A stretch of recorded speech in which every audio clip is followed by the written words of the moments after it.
agreed. When the neighbours asked me to walk their dog and feed him every morning in exchange for a modest fee, I didn't even hesitate. I was new in town, and even though I had a job, some additional income never hurts. I told myself, Amelie, it can't be that hard. You just have to get up a little earlier, and that's it. That would give me a little extra money to go out drinking at the end of the month. My mother never tired of telling me, James, you're useless. All my life I had grown up in the shadow of my 3 older brothers, Oscar, Victor and Charles, the best thieves in the neighbourhood. To be honest, we weren't big-time gangsters. Our robberies were not planned, and we were guided solely by opportunity. The dog was medium-sized, hairy and very friendly. My neighbours left home super early, and when I arrived, they were gone. Mimos, that was the name of the dog, always waited for me anxiously. He behaved very well and never gave me problems.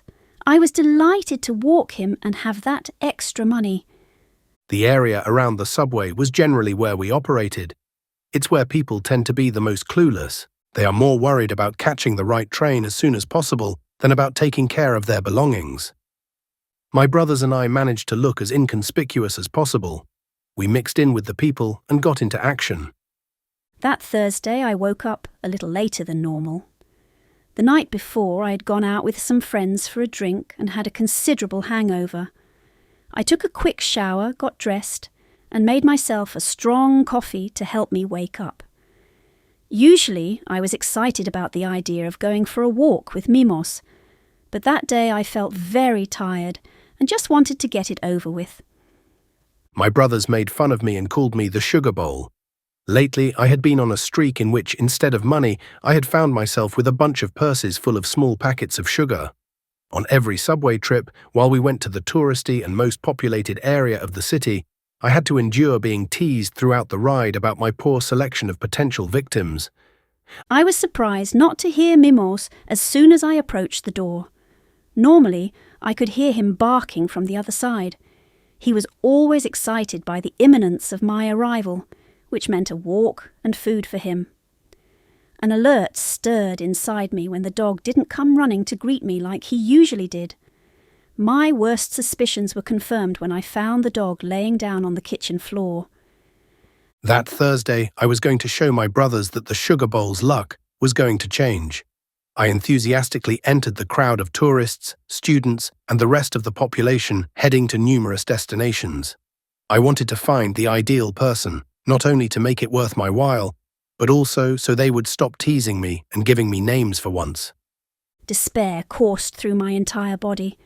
That couldn't be happening to me. I didn't know what to do, and the only idea I could think of was to take him to the vet, whose number and address the neighbours had given me in case of emergency. Without thinking twice, I put Mimos in the first bag I saw nearby and left for the veterinary clinic. As soon as I saw her in the crowd, I knew she was the perfect victim. She seemed very nervous, in a hurry, and with no clear idea of where she was going. She looked at a map with frustration while a heavy bag hung at her side. It was an expensive brand, and it looked like it was packed, which made it very tempting in my eyes. I approached her slowly and waited for the perfect opportunity to snatch what she was carrying. I had no idea which subway I should take. I didn't know exactly what neighbourhood the vet lived in, and since I was new to the city and unfamiliar with the subways, I was lost. To make matters worse, the weight of the dog in the bag was destroying my shoulder. It was incredibly heavy. Luckily, a helpful boy approached me and offered to free me from that weight. The girl agreed without hesitation to let me carry her bag, which weighed a lot. This proved to me that I was right and that there was surely something promising there. Just in case, I asked her what she was carrying, and she nervously answered that it was computer equipment. That was the moment my day had been leading to. Without waiting another second, with the bag tightly held on my shoulder, I began to run, not looking back when the girl started to scream desperately. I slowed down only when I approached the area where my brothers and I gathered to admire our loot. I saw the 3 of them standing there at the end of the alley where we always met. I smiled triumphantly at them, tapping the bag to let them know that I had won big. When I made that gesture, I noticed that something was not right. The bag felt soft, not rigid like you might expect a computer or external hard drive to be. A bad feeling ran down my spine at the exact moment I stood in front of my brothers. I wanted to stop Oscar from grabbing the bag, but it was too late. My older brother looked at the loot, and after a quick glance, he threw it on the ground, disgusted. Curious, Victor and Charles also looked inside the bag. The two exchanged a surprised look, which quickly turned into a chorus of laughter that Oscar instantly joined.